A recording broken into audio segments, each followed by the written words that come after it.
your girl. I'm still Asia, baby. Cause every time I close my eyes, I see you. Welcome back to my channel, ladies and gentlemen. If you are new here, hello, and welcome. Okay. Be sure you like, comment, and subscribe. Hit that notification bell so you don't miss any videos from your girl. Today, y'all, I had to finish off the series. I know, it's been a little minute, okay? But I had to finish this, y'all. This is part 4 of Mr. Jim Browning, okay? This is Spying on the Scammer. I never finished the series, y'all. I did 3 out of the 4 that he had, and so this is Spying on the Scammers part 4 of 4, okay? So I think he kind of took us through how he came up on this, what he's done, who he exposed, who he done turned in, who he called, okay? All the numbers he got, all the information. He done told us all about the systems and everything, y'all, okay? We know it. So I don't know what part 4, I think he told us in the beginning what part 4 was about, but I kind of forgot. So I don't know what we expected. He done already kind of told us and put us on to all the main key players of like this organization of scammers, if you will. So I don't know. I've learned a lot from this, y'all, and I really enjoy kind of putting videos out here like this just because they're so informative with information, just, you know, putting people on to this kind of stuff and watching it over and over again. I feel like, you know, the next time they call me up, they're going to have the wrong one on the phone, okay? Because I'm going to take them all through the ringer. You ain't getting none of my business. I'm just saying. I'm going to start there. None of that. You're not logging in. You're not finna take over. You're not finna do none of that. I'm not even finna give you that power, okay? We're not getting that far to the phone call. But I'm sure it's enough going to be trying to waste their time. I'm not finna lie about that. Just to push them, y'all. Why not? Why not? Okay? They out there taking old people, taking advantage of people's money and problems and everything else, y'all. Like, I don't care, okay? Yeah, sure. 2 can play that game. Now that I know how to play, I'm just saying. So, I'm not gonna keep this video long, y'all. This video's long enough, y'all. See, y'all know this right here is a trigger for me. I told y'all I got. So, shoot, I don't care. So, let's go on and get into it, y'all. So, go on and get your popcorn ready. And let's go on and get into this video, y'all, okay? I don't know what he about to say. All right, but let me scoot over. Let me make sure I'm scooched over. Okay, here we go. Turn my laptop this way. Scoot over, Mike. Sorry, y'all. All right, y'all. Let's jump into it. Let's jump into it. Here we go. First few parts of this video series, I discovered a scamming call centre who had CCTV. I was able to use their own CCTV to watch how they ran their scams. They had a secret office out the back of their main building where around 20 to 30 scammers would operate on a daily basis.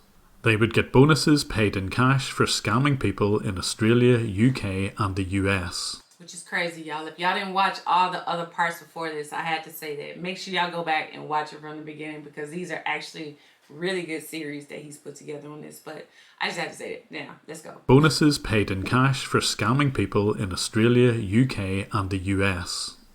And they would run multiple scams. They would pretend to be Amazon or Microsoft and send out pop-up messages to infect people's computers. Wow. But it was only when I started working with a BBC documentary crew that the world had its attention on this scam.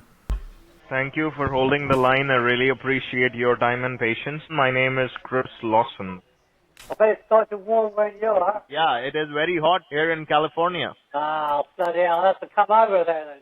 Yeah, please. We'll go to the beaches, you know. Ah, that'd be nice. The BBC produced this trailer before their documentary, and it had a huge impact. And we need to repair all the services which got broken, alright? Yeah. Oh, so he done put them on the BBC. he done exposed them to the whole world for real. Wow, good job for him. See that? Sir, there would be a charge of $12.95, okay? Oh, bloody hell, I heard that. So let me get it done. Hey, why are you crying, man? You're a very good man. Why are you crying? I suffer from depression. No, sir. Everything will be okay. Don't worry, okay? Yeah. Now promise me you won't cry again, okay? These pictures of scammers laughing at one of their unfortunate victims had a very profound effect on quite a number of people. Wow. And the CCTV caught not just the scammers themselves, but the boss, Amit Chohan. And by tracing the payments from the victims, it led directly to this call centre boss. It also showed him planning some scams and taking advice from others who were clearly experienced in this sort of fraud. Wow. If we focus on the bottom line, that is how we should measure our success. We don't give a about the customer. And I was able to show a Just dogging folks, man. That's messed up. Wow, they out there. I don't care nothing about these customers, okay? We just want the money. That's it. And I was able to show a direct link between the victim's payments and Amit Chohan's accounts. And with that money, he was living a luxury lifestyle. Heck yeah. And thanks to the BBC and this trailer, it caught the attention of quite a few media organisations. The story went as far as New Zealand. So when the TV documentary was broadcast on UK national television on the 2nd of March 2020, it reached a very wide audience. And one of the people supposedly watching was this man. His name is Karan Goel and he heads up the cybercrime police in Gurugram, the location of Amit's scam call centre. And in under 12 hours from the broadcast of the TV programme, Karan's team raided the call centre. And they went into the right place. They went to the building behind Fairmart where the scammers were located. They also went to Amit Chohan's luxurious home address, and there they picked up some of his laptop equipment. Chohan was living in the DLF Magnolias building in New Delhi. The Magnolias apartment complex was a luxurious location. Wow. It overlooked an Olympic-sized swimming pool and had access to a golf course. When I say living his best life, y'all, living his best absolute life, okay? The best. And Chohan's rent for this apartment was 5 lakh or 500,000 rupees. That's about $6,000 per month. That sort of rent is almost unheard of in Delhi. And according to reports, the laptop contained the scripts which the scammers would use to dupe their victims. Wow. And they also uncovered personal details of those victims, including email addresses, credit and debit card numbers, and checks written to one of the many aliases. So as Goel was giving the press conference, he revealed some of the critical details of the arrest. And it wasn't just Amit Chohan who was arrested. Here on the right is Sumit Kumar, who was supposedly the accountant for this company.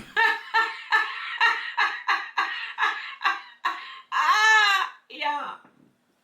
Why they gotta hold their hands? And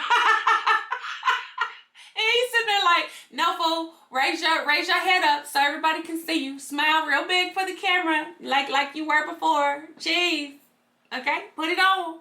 Put it on. They hear it now. They hear it now. On the right is Sumit Kumar, who was supposedly the accountant for this company. The newspaper reports revealed that Chohan and Kumar were both college dropouts, and that the police had sufficient evidence to press charges against both. So bizarrely, I can't believe that they making them hold their hands like that, y'all. Wow, we talking about real grown men. Why not just use handcuffs? Why they got them hold hands like this, y'all? sufficient evidence to press charges against both. So bizarrely, hand in hand with their arresting police officers, they were paraded in front of the cameras in the Gurugram police station. Hell yeah. So this is obviously an amazing success, something I never thought would be possible.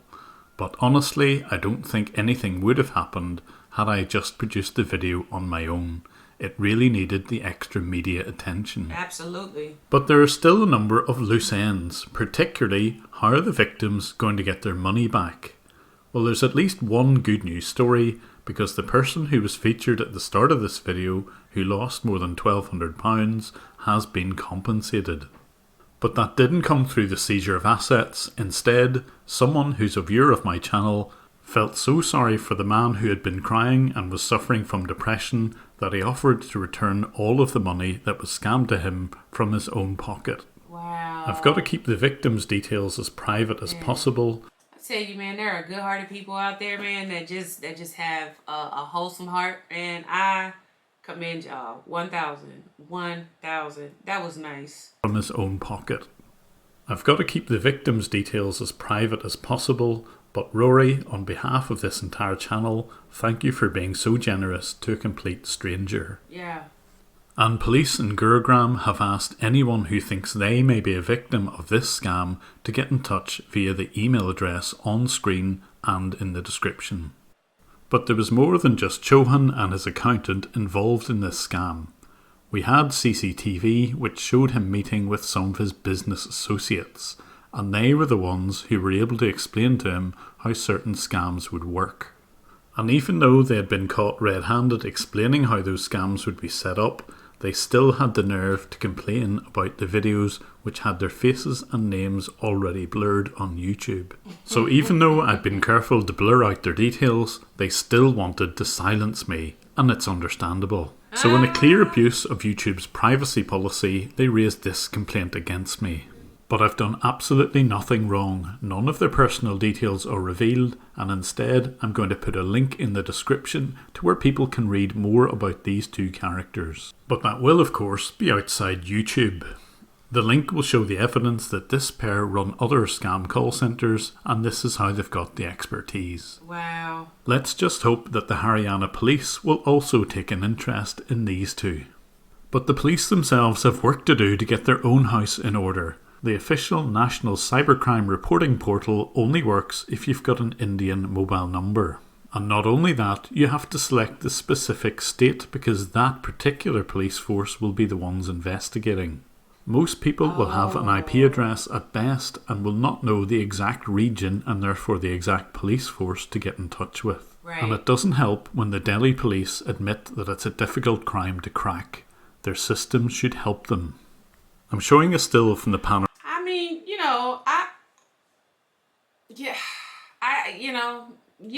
can kind of argue that, and I mean, they do the best that they can with what they have, with the equipment that they are given. But I mean, there's always room for improvement. I mean, and I'm sure they probably learned a lot from this.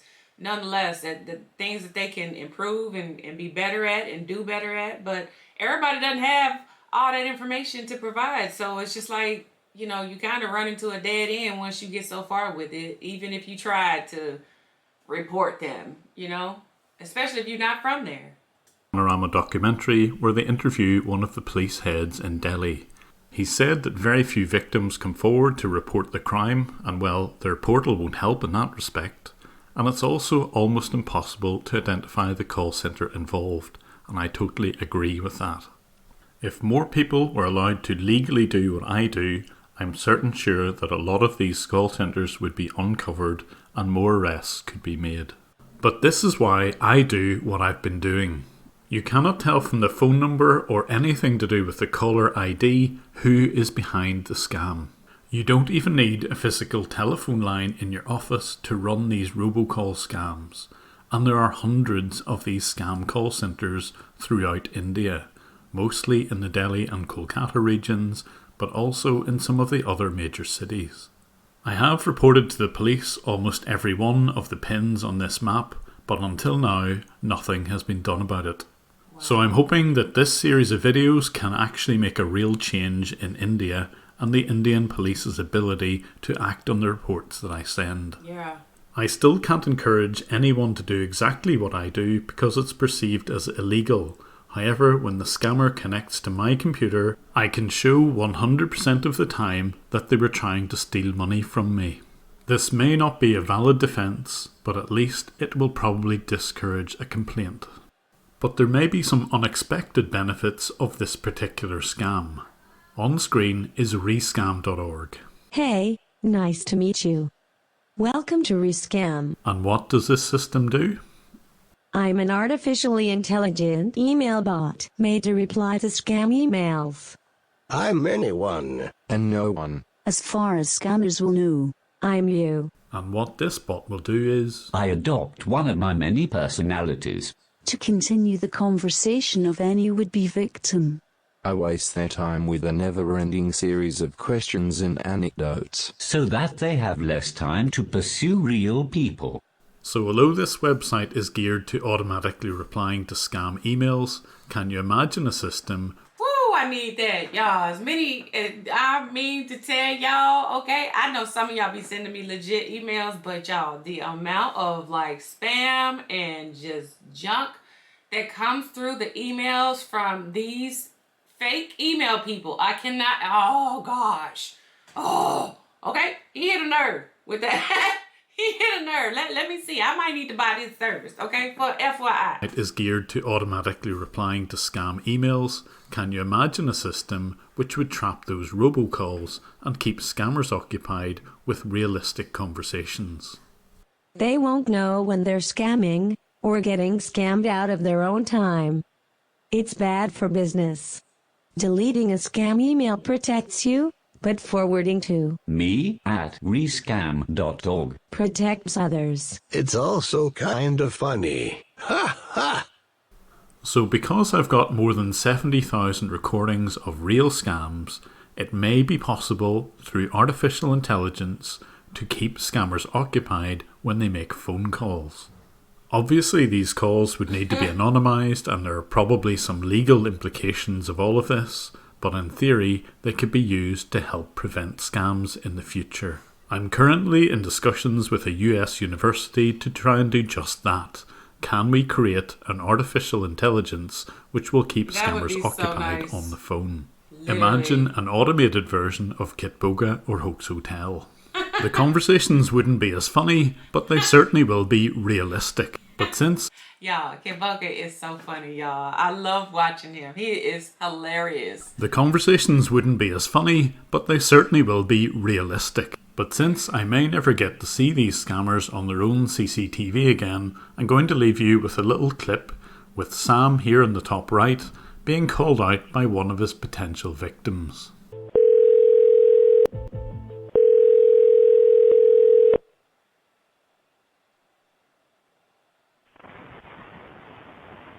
Thank you for calling technical department. You're talking to Sam. How can I help you? Yeah, what is your company name? So the company name is Premium Technical Support, and that is based out in California. How can I help you? Okay, Premium Technical Support. What's your address? Sure, the company is based out in California, San Jose. Alright. So if I ask you, sir, can you please tell me what kind of problem you're facing with the computer? Yeah, it's a virus you just infected it with. Okay. Yeah, so what you just sent over to my computer, what you infected, you should know. If I ask you, sir, can you please tell me what exactly you were doing on the machine when this came up on the screen? Oh, I don't know. Went to a website, and the next thing I know, it pops up a little box saying to call you bastards with some kind of bribe or, you know. Okay. Hey. And if I ask you, sir, is that the first time that you came across all these issues with, or you had before as well? What's that? I'm asking, is that very first time that you came across all these issues, or you had before as well in the past? So what do you want? You want my IP address so you can hack me and make me a remote robot, or what? No, of course, sir. Why will I do that? I'm not a hacker. Well, I don't know. Why is your number there? Good question. Okay, I don't know why you would want to do that. I'm just saying, but you sent it to me for you to do it, so. Because as I said, like might be it's a Trojan attack, or might be you have some infections in your computer, who is creating lots of problems inside your machine. So that is why you have the alert with you, so that before it goes anything wrong, you can get it fixed. That's why you got the hour number. Okay.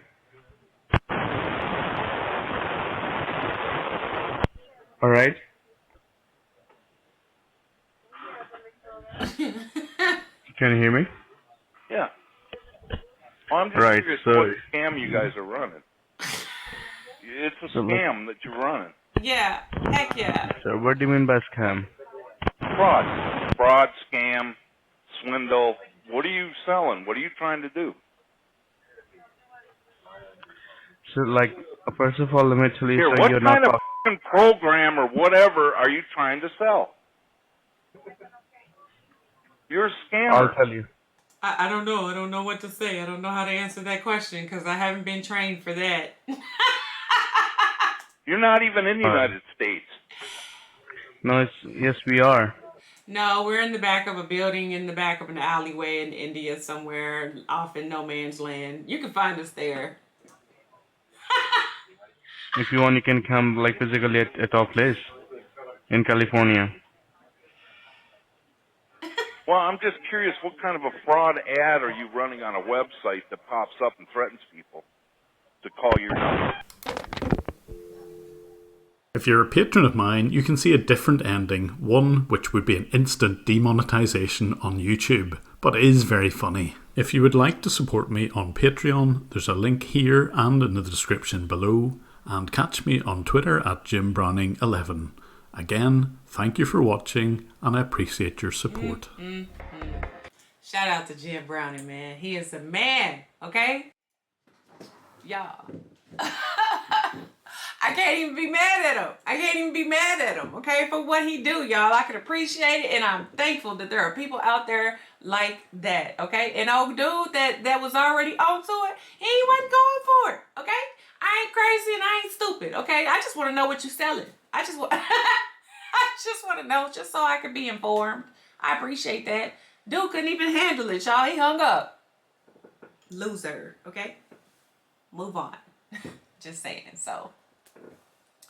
That is going to complete the series, y'all. I hope y'all enjoyed this video. If you did, be sure you give me a big thumbs up. Like, comment, and subscribe. Hit the notification bell so you don't miss any videos from your girl. And if ain't nobody told you, I love you. And I'm going to see y'all in the next video, y'all. Okay? Love y'all. Mwah. Bye.